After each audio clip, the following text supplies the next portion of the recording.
कुछ लोगों के पास तो मंशूर ही नहीं है।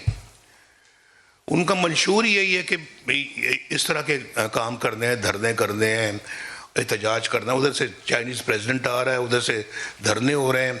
वो एक दफ़ा नहीं 2 दफ़ा अपना प्रोग्राम मुलतवी कर बैठे वो पाकिस्तान आने का।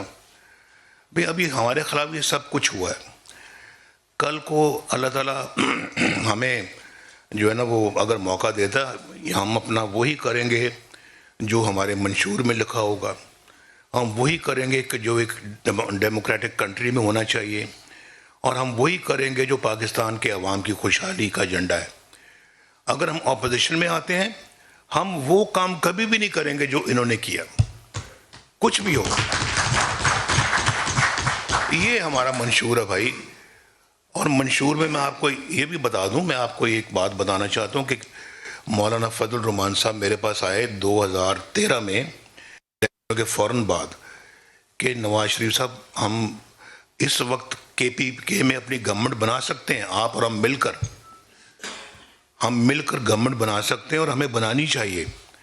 मैंने कहा मौलाना साहब अददी एतबार से उनके वोट ज़्यादा, 2-3 ही ज़्यादा हैं, अददी एतबार से वो ज़्यादा है, लिहाजा हमें ऐसा कोई काम नहीं करना चाहिए जिससे कल को ये कहा जाए कि हमने उनकी हुकूमत नहीं बनने दी।